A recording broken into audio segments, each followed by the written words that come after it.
widowed Lumberjack found 3 freezing and unconscious Apache women lying in the forest, but the early morning in northern Arizona was quiet, almost too quiet. The forest seemed to hold its breath, as if waiting for something to happen. John Harper, a man in his late 40s, trudged through the thick snow that had fallen overnight. He had been a lumberjack all his life, and the forest was as familiar to him as the back of his hand. Yet today, something felt different. The air was colder than usual, and an uneasy silence wrapped itself around the tall pine trees. John had been widowed for 3 years. His wife, Mary, had passed away after a long illness, and since then the forest had been his only companion. The work of chopping wood, clearing fallen trees, and walking along the paths he had known since childhood filled the emptiness in his life. But even in the midst of the trees and snow, loneliness often crept in. He had learned to live with it, and the rhythm of forest life became his comfort. This morning, as he followed a narrow path along the creek, John's eyes caught a movement, or rather, the lack of movement.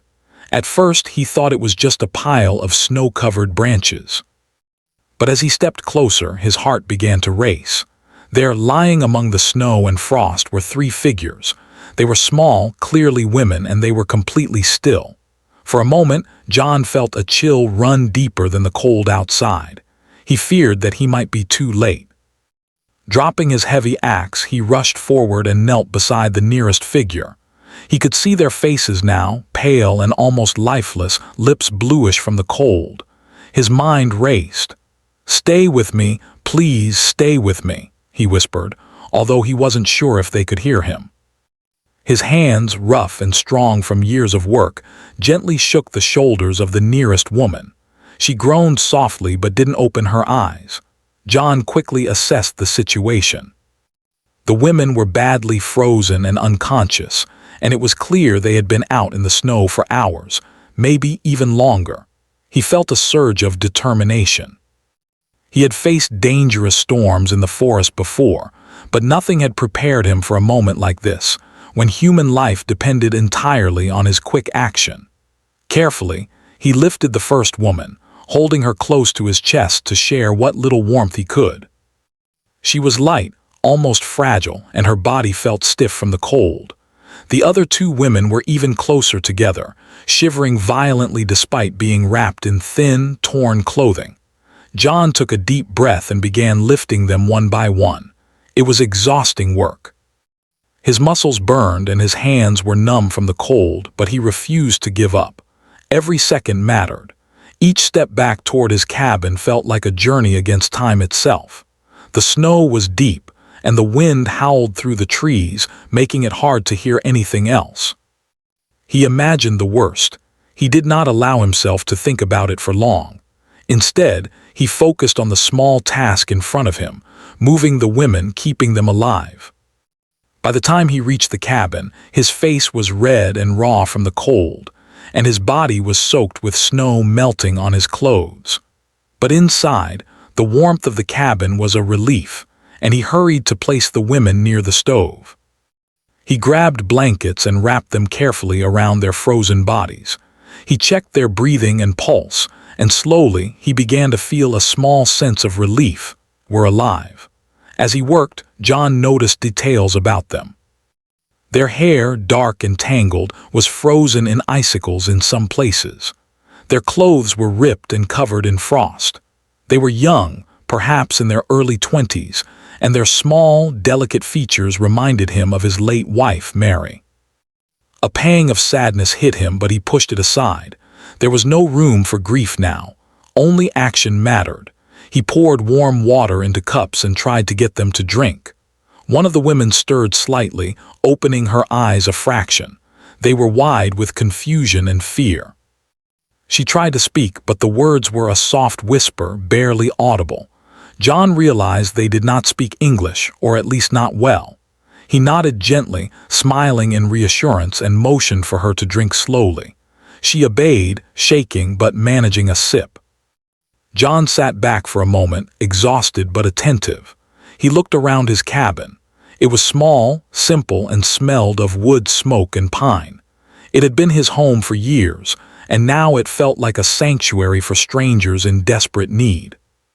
He thought about what might have happened to them. Were they lost travelers, or had something worse occurred? He did not know, and he would not guess.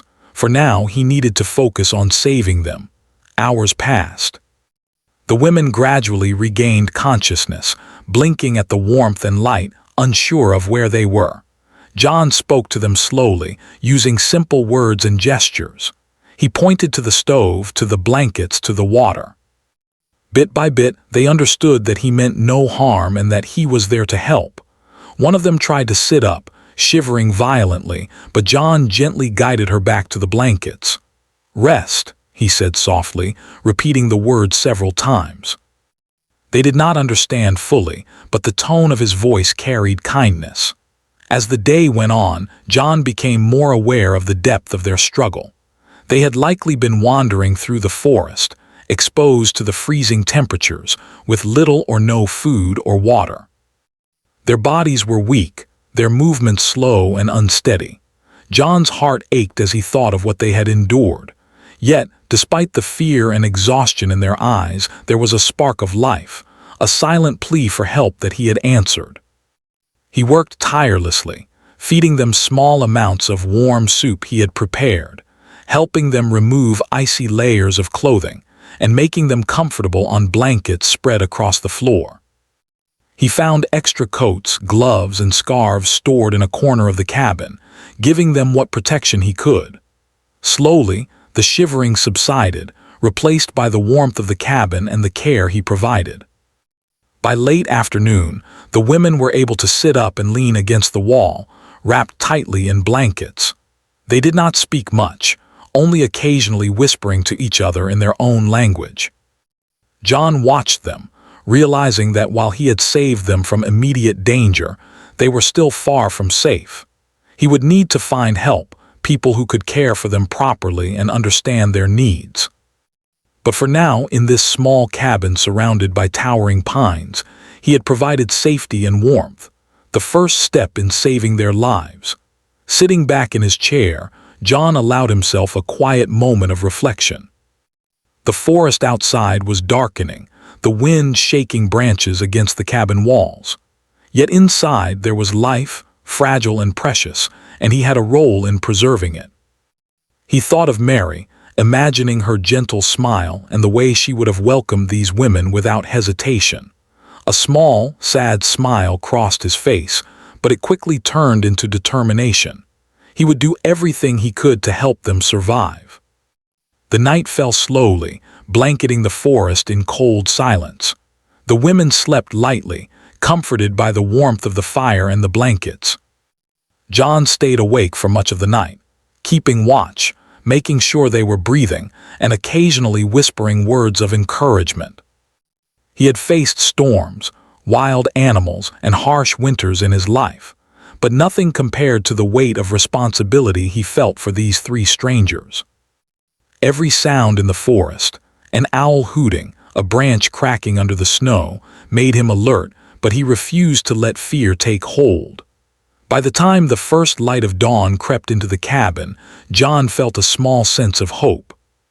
The women were still alive, still with him, and that meant he had done something right.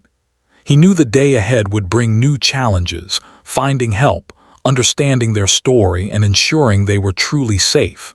But for now, he allowed himself to feel a quiet relief. The forest had tested him, but he had met the challenge with courage, compassion, and the kind of determination that only comes from truly caring about another human life. And in that small, snow-covered cabin, John Harper, a lonely widower, realized that sometimes the forest could bring unexpected miracles, and that even in the darkest moments, hope could be found if someone was willing to reach out and act. Morning light filtered gently through the small windows of John Harper's cabin. The snow outside sparkled, untouched, a frozen reminder of the harsh world the three women had survived just the day before.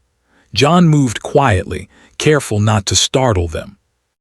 They had slept lightly through the night, their bodies still weak and trembling from the cold and exhaustion.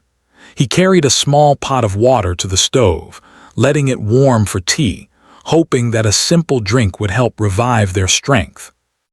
The women had awakened slowly, their eyes wary, scanning the small cabin with a mix of confusion and fear. They spoke softly to each other in a language John did not understand. He listened carefully, picking up fragments of words but none that made sense to him. He wished he could communicate more clearly, could tell them they were safe, and could hear their story directly. But for now, gestures, patience, and kindness were his only tools. He gestured to the stove, pointing at the steaming water. He smiled gently, saying, "Warm drink." One of the women hesitated, her hands trembling, but eventually she held the small cup and took a careful sip. Relief flickered across her face, and she repeated the motion, drinking more steadily. John nodded, encouraging her silently. The simple act of drinking something warm seemed to give them a little courage, a little hope. After breakfast, John knew he could not simply let them stay in the cabin forever. They were still fragile, and he worried about what might happen if they left the safety of the fire and blankets. He needed to understand how they ended up in the forest, but he also understood that rushing them would be wrong. They had already been through too much. He decided to let them rest a little longer while he prepared supplies, extra blankets, warm clothing, and food that could be eaten easily. As he worked, he observed the women more closely. Their eyes were wary but slowly starting to trust him. Their faces were pale, with faint bruises and frostbite on their hands and cheeks. Their hair, once dark and smooth, was tangled and frozen in small clumps. The sight stirred something deep in John, a mix of concern, compassion, and determination.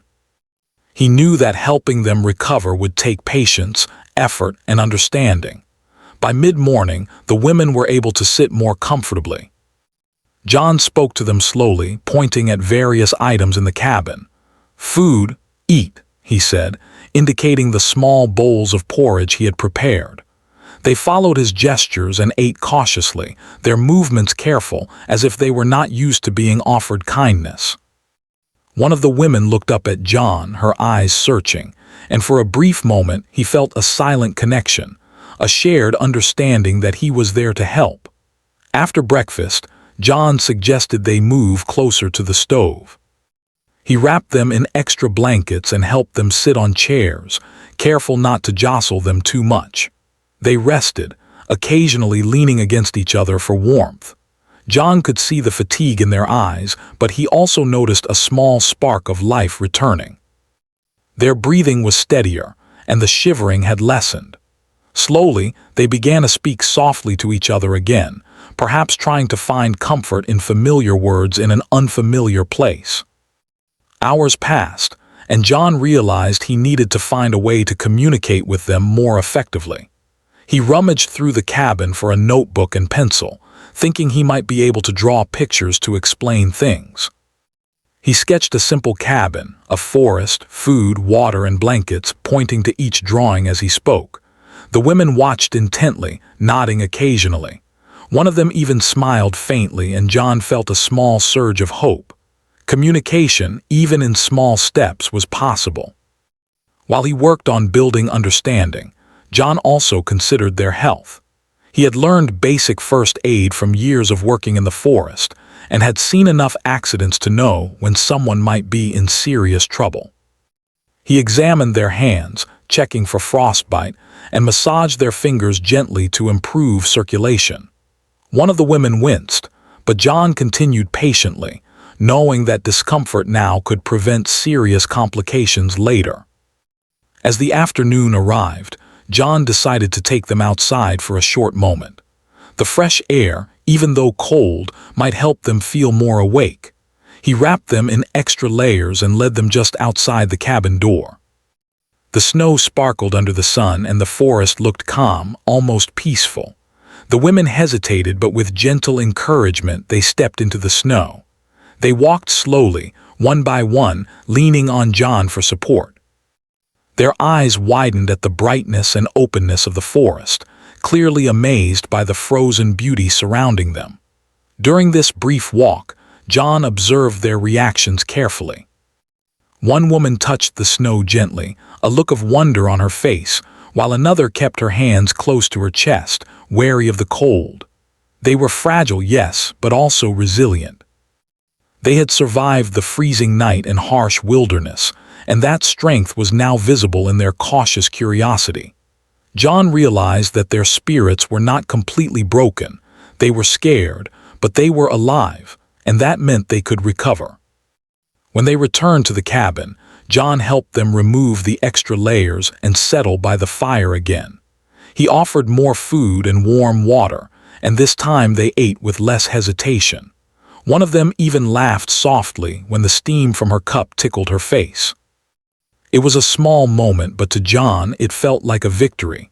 In that laughter he saw hope, trust, and a sense of safety beginning to grow.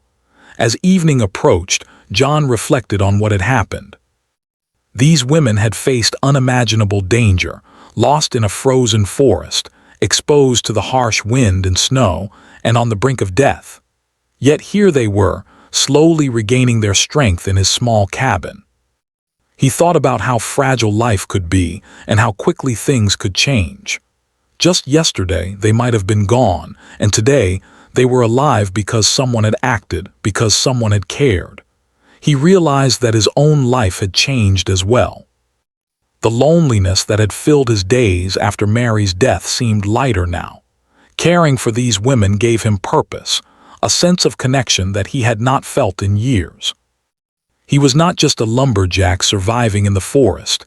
He was a protector, a caretaker, and perhaps, in some small way, a friend to people who had nothing but the clothes on their backs and their will to survive. Night fell, and the cabin was quiet once more. The women lay on blankets by the fire, their breathing steady, their bodies finally beginning to warm. John sat in his chair, listening to the crackle of the fire, and thought about the days to come.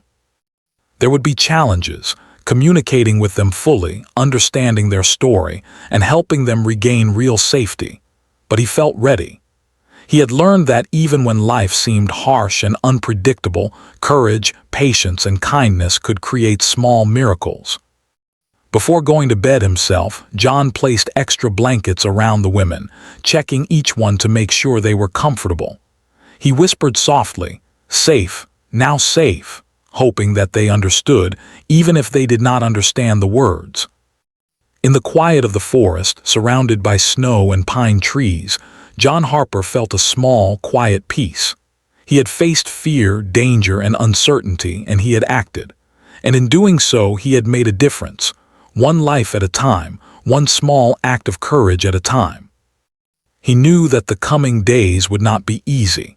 They would require patience, understanding, and perhaps even help from others. But he also knew that they had survived the worst, and that the bond formed in the warmth of the cabin would carry them through the next challenges. And for the first time in a long while, John felt that sense of purpose and connection that he had been missing since Mary's death. Outside, the wind howled gently through the trees, but inside there was warmth, safety, and life. And as John sat quietly, watching the fire and the women resting peacefully, he understood that sometimes survival was not just about strength. It was about compassion, patience, and the willingness to help someone else, even when it was difficult, even when it was inconvenient. That was the true test of courage, and he felt proud to meet it. The next morning, the forest outside John Harper's cabin seemed quieter than usual, as if it were holding its breath once again. The snow glistened in the pale sunlight, sparkling like tiny diamonds across the frozen landscape. John awoke early, as was his habit, and immediately thought of the three women. They had slept more soundly than the previous night, their bodies warmer and stronger, but he could still see the lingering signs of exhaustion and fear in their eyes.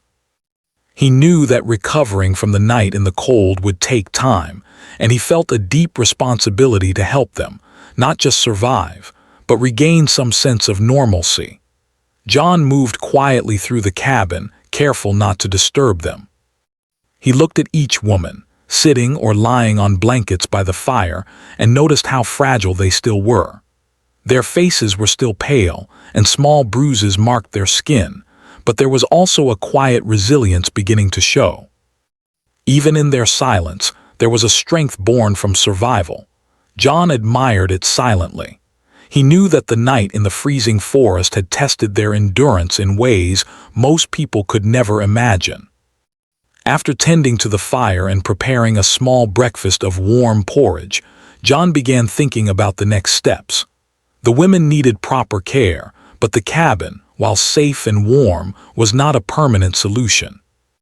They needed medical attention, someone who could speak their language, and a chance to reconnect with their community.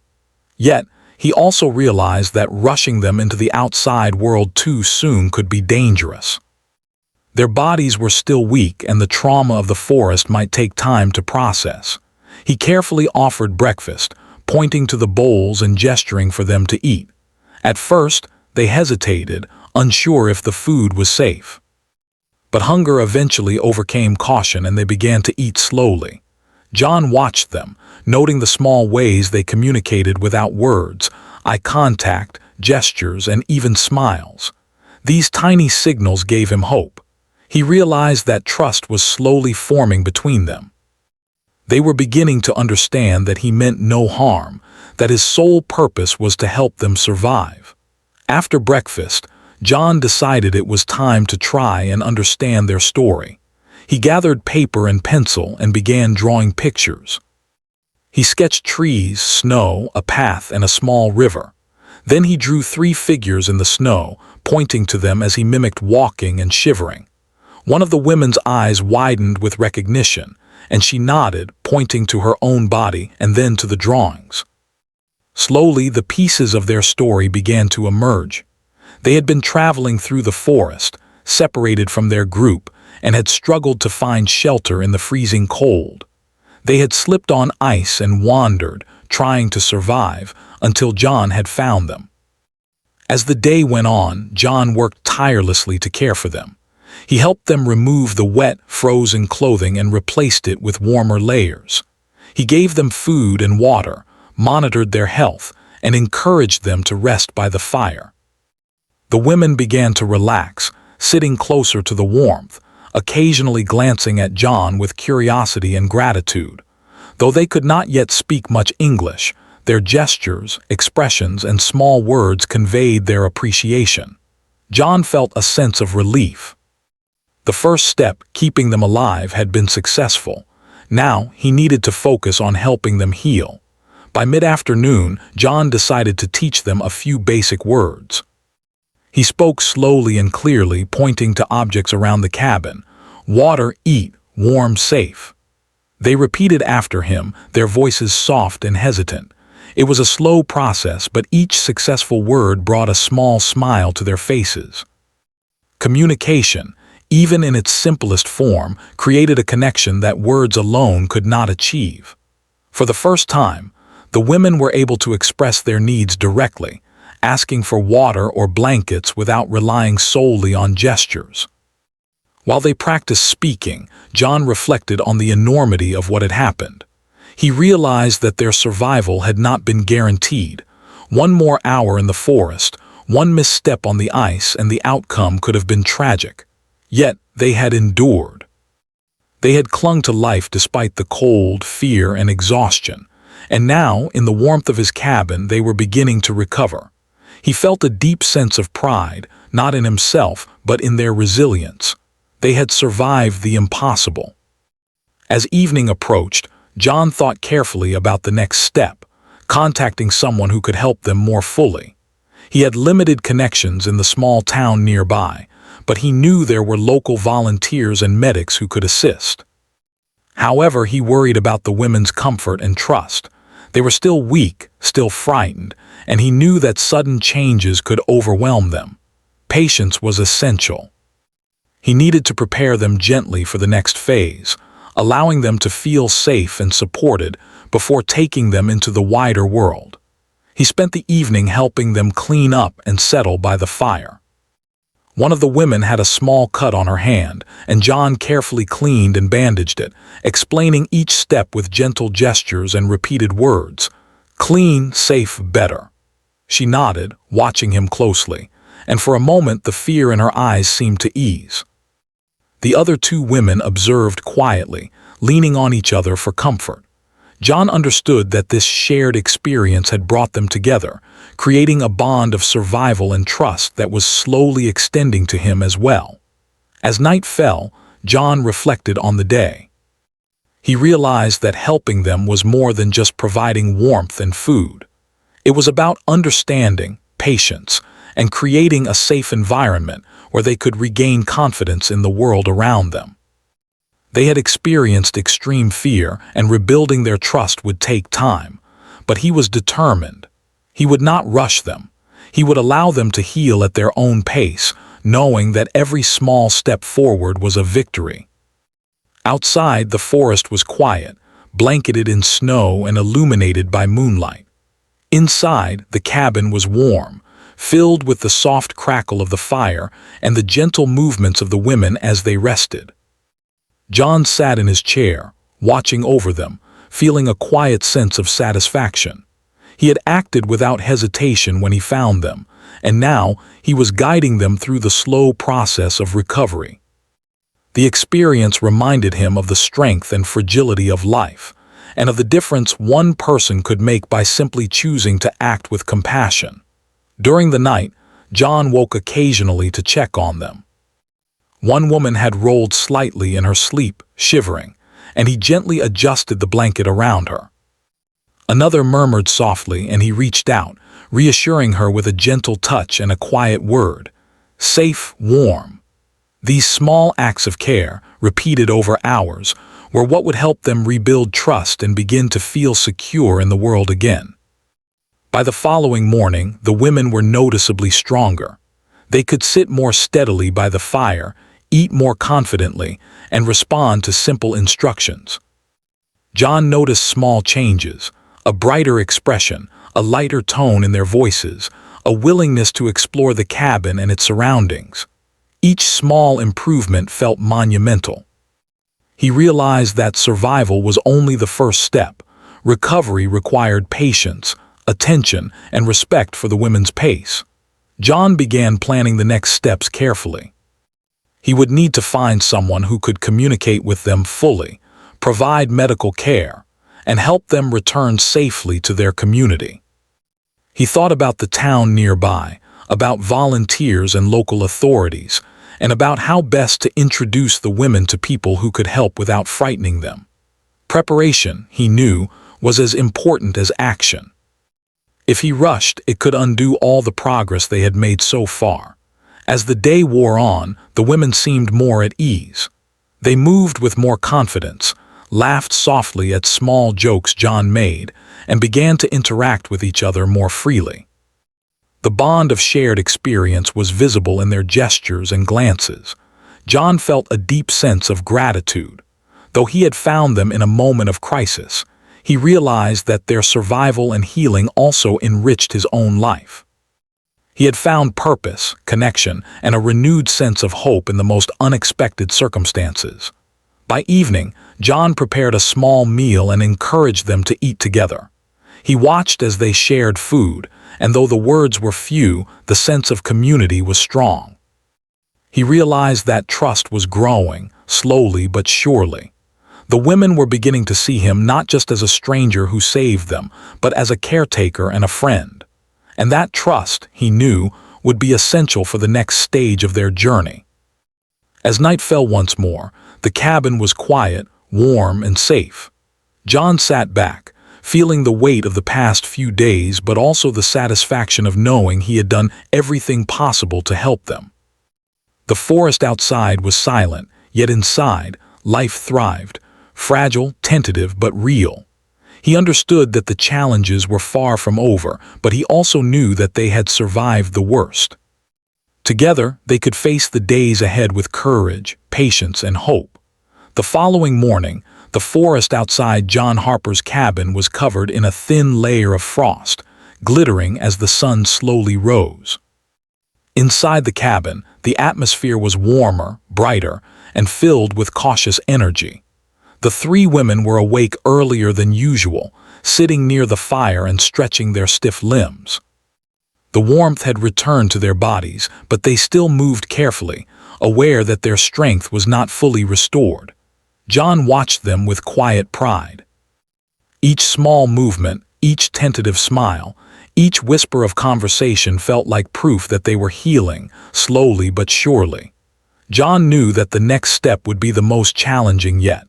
While they were now stronger and safer, they could not stay in his cabin forever. They needed proper care, a safe environment, and help to return to their community. But he also understood that leaving the cabin would be frightening for them. They had been trapped in the forest, cold and scared, and had only just begun to trust him. He could not risk overwhelming them by suddenly introducing them to strangers or taking them on a long journey. Patience and careful planning were essential.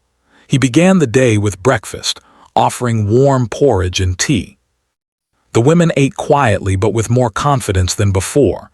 John encouraged them gently, pointing to the food, smiling and speaking slowly. "Eat. Strong, good," he said, repeating the words and gestures.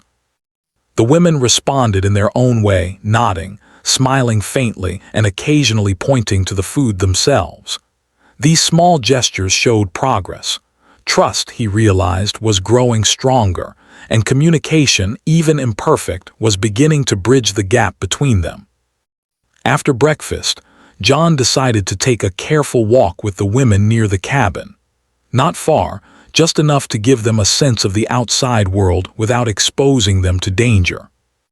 He wrapped them in warm coats and scarves, holding each one's hand gently as they stepped into the snow. The forest seemed quiet, but the crunch of snow beneath their feet reminded John how vulnerable they still were. He pointed to trees, small animals, and the flowing creek, speaking softly. "Safe, see nature," he said. They looked at him, then around the forest, and one of the women even smiled faintly, reaching out to touch the snow with curiosity rather than fear.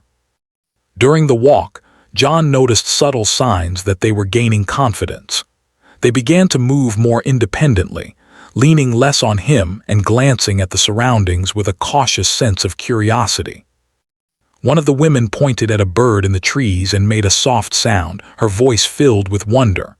John smiled, nodding encouragingly. Even in the small, frozen forest, life could feel alive and full of possibilities. These moments, he realized, were as important as the food and warmth he had provided. Healing, he understood, was not just physical, it was emotional and mental as well. By the time they returned to the cabin, John knew it was time to prepare for a longer-term solution.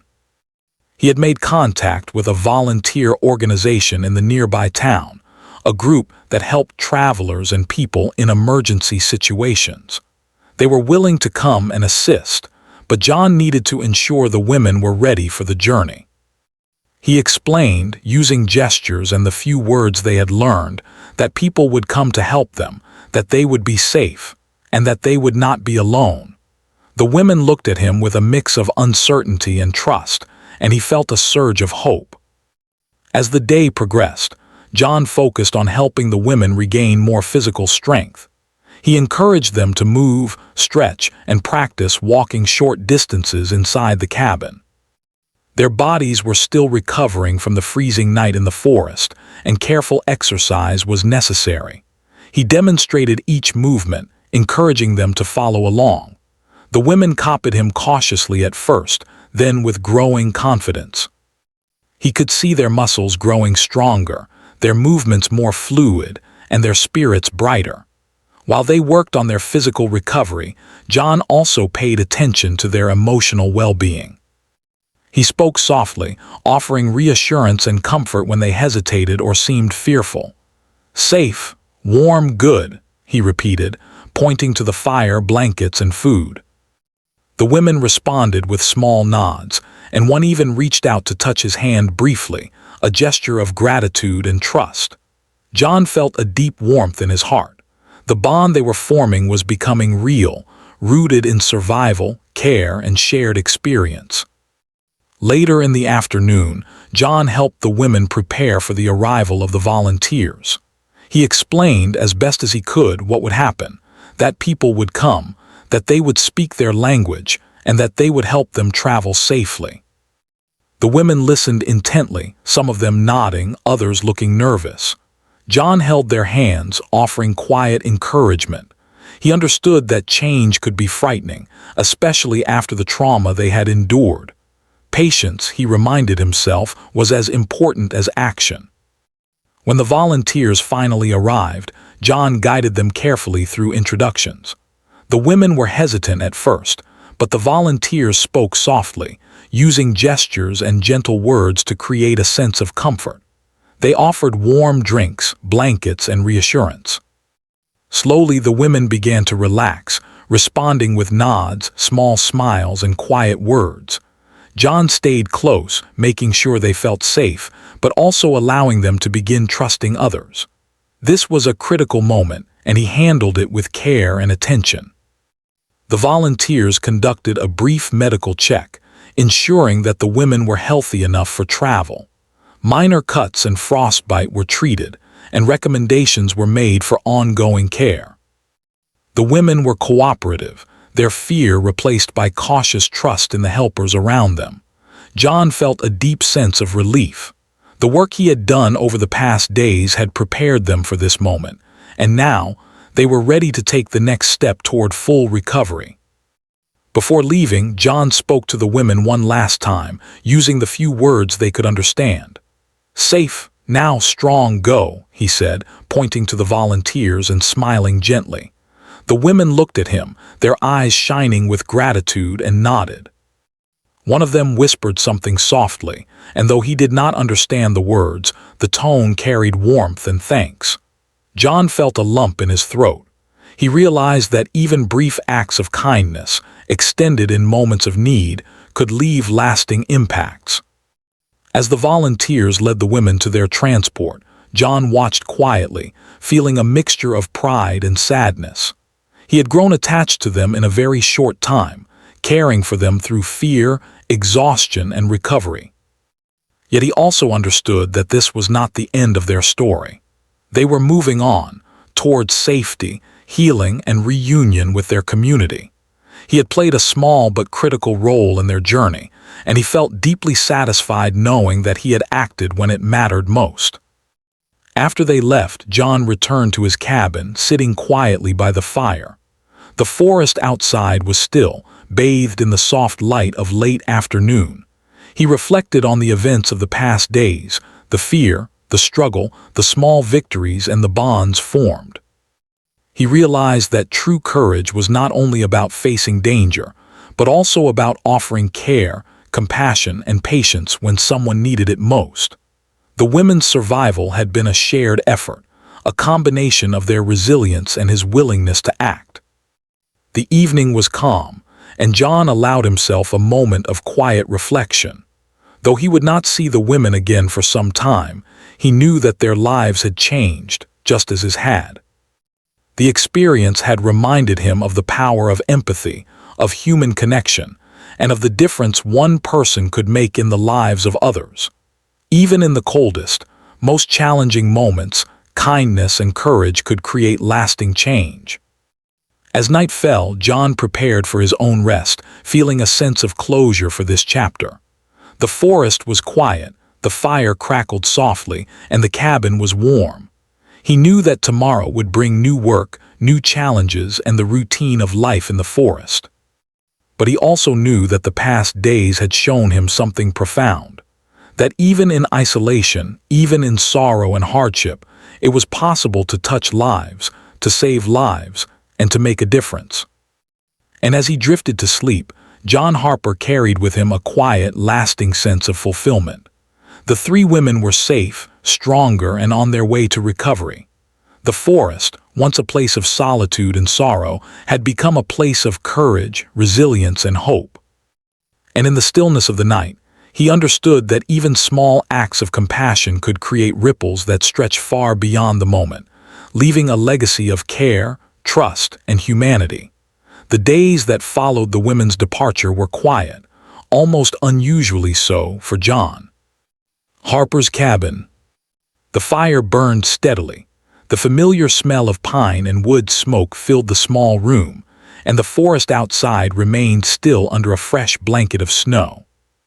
John had returned to his usual routine of chopping wood and tending to the cabin, but the absence of the women left a noticeable emptiness.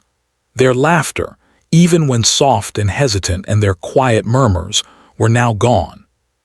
Yet John carried with him a sense of fulfillment, a feeling that his actions had mattered deeply. Though he returned to his work, John often thought about the three women. He imagined them recovering, speaking with the volunteers, and returning safely to their community. He wondered about their families and whether they had heard news of their safe return. The thought that they were alive, warm, and being cared for brought him a quiet comfort. He also reflected on his own life, how the loneliness after his wife's death had left a space he did not know how to fill, and how unexpectedly helping others had given him purpose once again. John continued to visit the town occasionally, checking in with the volunteer organization that had assisted the women. He wanted to know how they were doing, if they were receiving the care and support they needed. Each update brought relief. They were adjusting slowly, learning to feel safe again, and beginning to regain confidence in the world. The volunteers told him that the women often spoke of him, of the man in the cabin who had saved their lives and offered warmth, food, and protection without hesitation. Hearing this, John felt a mix of pride and humility. He had acted because he had to, because he could, and because it was the right thing to do, not for recognition. Life in the forest returned to its quiet rhythm, but John found that he was changed. The experience had left a lasting mark on him, a deeper understanding of human resilience and the impact one person could have on the lives of others. He reflected often on the fragility of life, how quickly circumstances could shift from normalcy to danger, and how the smallest acts of kindness could become a lifeline. The memory of the women, shivering and unconscious in the snow, remained vivid, and he carried it with a mixture of sadness, relief, and gratitude. He also began to notice small changes in his own attitude and behavior. Where before he had spent long hours in solitude, now he found himself seeking connection, even in small ways. He greeted neighbors more warmly, offered help to anyone in need, and listened more attentively to the stories of others. The experience with the three women had reminded him of the importance of community, empathy, and active kindness. Even in the vast solitude of the forest, human connection mattered deeply. As winter slowly began to fade, the snow melting in patches across the forest floor, John reflected on the lessons of the past weeks. The women had shown him remarkable resilience. They had survived extreme cold, fear, and exhaustion, and yet they had remained strong, cautious, and determined. He marveled at their courage, understanding that it was not his heroism alone that had saved them, but a combination of their will to live and his timely intervention. This recognition humbled him and deepened his respect for the strength of others, especially those facing circumstances beyond their control. John also thought often about his late wife, Mary. He remembered her gentle smile, her quiet strength, and her unwavering kindness. In caring for the women, he realized that he had, in some ways, been honoring her memory. Mary had always believed in helping others, in extending compassion even when it was inconvenient or difficult. By acting without hesitation, by giving warmth, care, and protection to the women, John had felt her presence guiding him.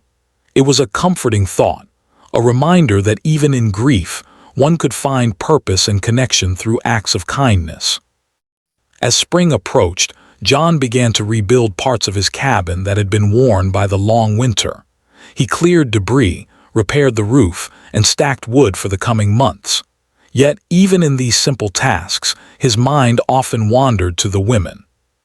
He imagined them walking safely through towns, smiling as they reunited with loved ones, and perhaps sharing the story of a stranger who had made a difference in their lives.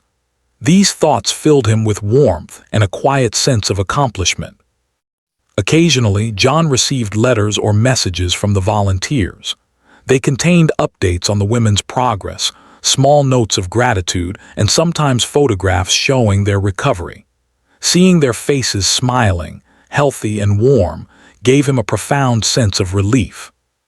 He realized that the work he had done in the cabin, over those few critical days, had lasting consequences. The difference he had made was not temporary. It was a turning point in the lives of 3 people who had faced the brink of death and had now returned to life and safety. John's own life had shifted in subtle but meaningful ways. He felt more connected to the world around him, more aware of the fragility of life and the importance of acting with compassion. He continued his work in the forest, but with a renewed perspective. Every fallen tree, every path cleared, every task completed felt intertwined with the lessons he had learned about patience, courage, and human resilience. Even solitude no longer felt heavy, because he knew that small acts of care could bridge the distance between people and make life meaningful. One day, as he walked along a familiar path in the forest, he paused to look at the creek where he had first found the women. The water sparkled in the sunlight, flowing calmly despite the past storms and cold nights. He thought about how easily life could have taken a different turn, how fragile the situation had been, and how quickly circumstances could change. He felt gratitude for the opportunity to act, for the strength to help, and for the resilience of those he had assisted. The memory of the women, once frozen and unconscious, now thriving and safe, filled him with a quiet, lasting joy. John also realized that the experience had taught him about hope. He had witnessed despair, fear, and uncertainty at its most intense, and yet he had seen recovery, trust, and life return. The process had been slow, delicate, and required patience, but it had worked. This understanding gave him confidence in the human spirit, in the power of kindness, and in the belief that one person's actions could create meaningful change. Even small acts, offering warmth, food, protection, or a listening ear, could have profound effects.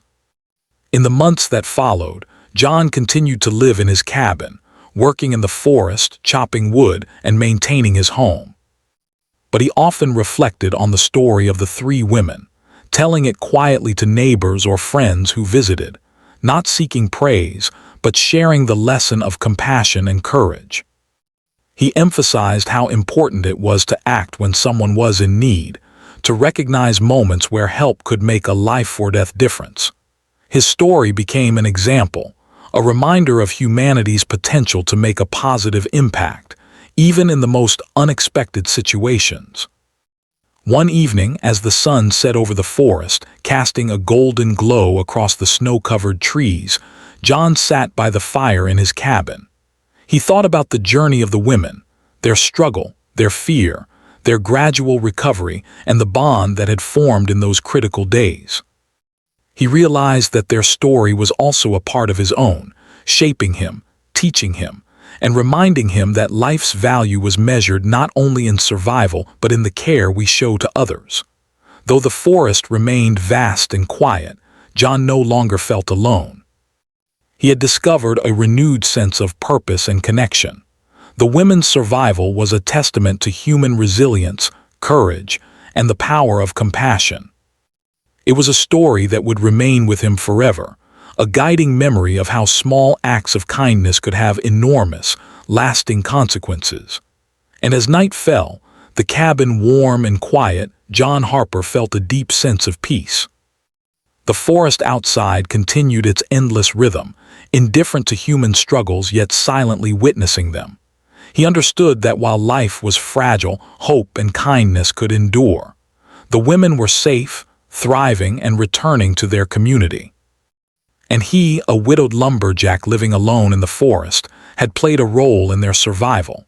That knowledge filled him with quiet joy, a sense of purpose renewed, and a belief that even in the coldest, darkest moments, humanity could shine through. In the end, John Harper realized something simple but profound. Life was fragile, unpredictable, and sometimes harsh, but compassion, courage, and patience could make a difference. Small acts of care could become life-saving gestures, and even strangers could become lifelines. The story of the three women was not just their story. It was a reminder that ordinary people could achieve extraordinary things when they acted with heart, presence, and determination. And so the forest returned to its quiet rhythm. The cabin stood warm and safe, and John Harper carried with him the memory of lives saved, courage shown, and hope restored. In his solitude, he found connection. In his grief, he found purpose. And in his actions, he found proof that human kindness, no matter how small, could leave a lasting impact on the world.